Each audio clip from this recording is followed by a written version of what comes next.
Hello friends, मैं एक बार फिर से मोटिवेशनल स्टोरीज़ लेके आपके सामने आई हूँ। तो मेरा ये सिलसिला बहुत महीनों से चल रहा है कि मैं एक वीडियो आपको रोचक, प्रेरक, मज़ेदार, नन्ही मुन्नी कहानी प्रेषित करती हूँ। तो मुझे लगता है कि आप सबको, आपके बच्चों को, सबको ये कहानियाँ अच्छी लगती होंगी और लाभान्वित भी होते होंगे। तो क्या है कि ये छोटी मोटी जो कहानियाँ होती हैं वो छोटी मोटी नहीं होती, हमारे हृदय पट पे, हमारे मस्तिष्क पे इतनी गहरा असर छोड़ती हैं कि फिर कभी हम इधर उधर भटकने से बच जाते हैं और एक सही दिशा हमको मिल जाती है। तो क्यों ना हम इन छोटी छोटी कहानियों को से मतलब लाभान्वित हों। तो इस कहानी के अंतर्गत मैंने आपके लिए भी एक छोटी सी कहानी निकाल के रखी हुई है। और मैं डॉक्टर मंजू जैन, मेरा आपको नमस्कार। मैं retired associate professor from SN degree college Kanpur से हूँ। तो आज का शीर्षक मैंने लिया है युद्ध। तो आम तौर में तो आप जानते हैं युद्ध जो कि दो मनुष्यों में होता है, दो जातियों में होता है, दो प्रजातियों में होता है, दो साम्राज्य में होता है, दो राज्यों उसमें देशों में होता है, कंट्रीज जिसको कहते हैं कि अमेरिका में हो गया और किसी में हो गया, ईरान में हो गया, इस तरीके से होता है। ठीक है, लेकिन यहाँ कहानी कुछ दूसरी है। यहाँ हमारे आपके बीच में लड़ाई नहीं है, यहाँ है दो जानवरों की। जी हाँ। तो अब कहानी में बताती हूँ कि एक जंगल में बहुत सारे जानवर रहते थे, लेकिन ऐसे ही चलते फिरते एक भालू और कठफोड़वा में, कठफोड़वा जानते हैं ना, जो वुड पिकर होता है, छेद कर देता है वो, उसको। तो उसमें दोनों में लड़ाई हो गई।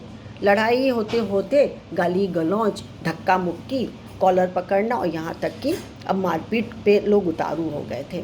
लेकिन क्या हुआ कि भालू ने ये कहा कि ठीक है, तुम अपने आप को बहुत ज़्यादा समझ रही हो, तो हम भी किसी से कम नहीं है, अब जो फैसला होगा वो युद्ध होने के बाद ही होगा। यानी एक तरीके से ललकार दिया। कठफोड़वा लोग चले गए अपने घर, अपने अपने रास्ते। और कठफोड़वा के साथ जंगल के सभी कीड़े मकोड़े रहते थे, पक्षी रहते थे, उसका साथ देते थे। और इधर भालू के साथ हिप्पोपोटामस भी, हाथी भी, चीता भी, और भी बाकी सांप, बिच्छू, नेवला सब थे उनके साथ। और साथ में घमंड बहुत ज़बरदस्त था।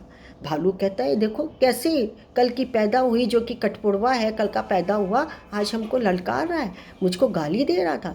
हाथी ने भी हाँ में हाँ मिलाया कि अरे मैं तो एक बार में इनकी चटनी बना के रख दूंगा, ये लोग समझते क्या है अपने आप को। शेर भी सुन रहा था, बोले मेरे रहते किसने ललकार दिया, ख़त्म कर दो सबको, एक भी यहाँ पर पक्षी ना रहे, यहाँ कीड़े मकोड़े का नामो निशान हम ख़त्म कर देंगे। एक दम्भ वाली एक प्रवृत्ति उनके मन में आ गई।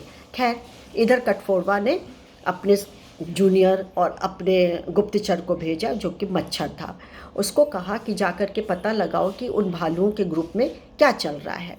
तो वहाँ पहुँचा चुपचाप से, तो देखा उनकी जो सरदारनी थी, नेता थी, वो थी एक लोमड़ी। तो लोमड़ी कह रही थी कि देखो कुछ भी घबराने की बात नहीं, जीत तो हमारी होगी, लेकिन बाय द वे, और मेरी लाल पूँछ है, लाल पूँछ सबको बहुत दूर से ही दिखाई दे देती है कि ये लाल पूँछ वाला मतलब कोई जानवर है।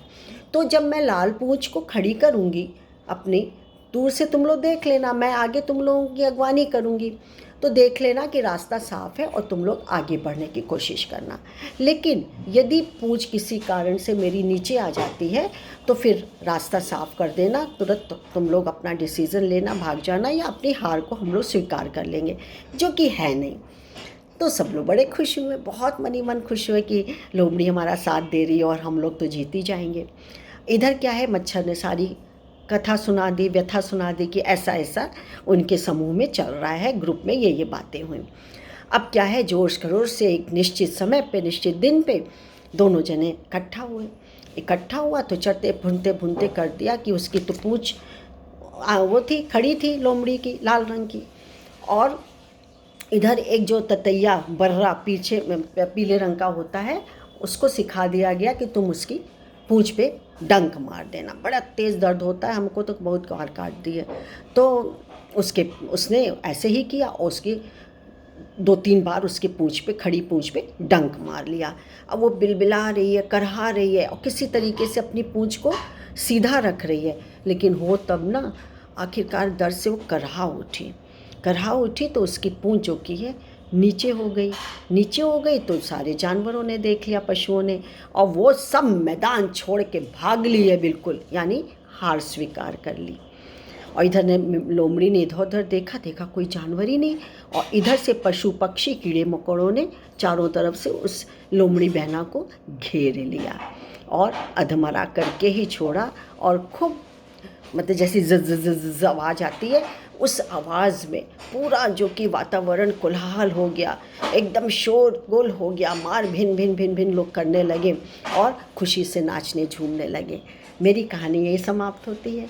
सीख क्या छोड़ के जाती है कि कभी बड़े होने का घमंड, गर्व, दंभ नहीं पालना चाहिए। छोटी सी चींटी भी हाथी के सूंड में घुस करके उसका विनाश कर देती है, तो वहाँ तो हजारों मधुमक्खियाँ, बर्रे, ततैया और कीड़े मकोड़े थे, उड़ने वाले पक्षी थे। उन्होंने सबने मिल करके एक छोटे से बर्रे के कारण उस युद्ध को जीता। तो मेरा संदेश यही पहुंचाना है कि चाहे कितने भी बड़े हो जाओ, लेकिन दंभ मत करिए कभी भी, है ना। ऊंचा बड़ा हुआ तो का हुआ, जैसे पेड़ खजूर, पंथी को छाया नहीं, फल लागे अति दूर। क्या हुआ बड़ा हुआ तो कोई भी तो फ़ायदा नहीं हो रहा है, ना वो फल दे रहा है, ना ही राहगीर को छाया दे रहा है। तो मुझे उम्मीद है आपको कहानी अच्छी लगी होगी। तब तक के लिए मुझे आज्ञा दीजिए। नमस्कार, थैंक यू।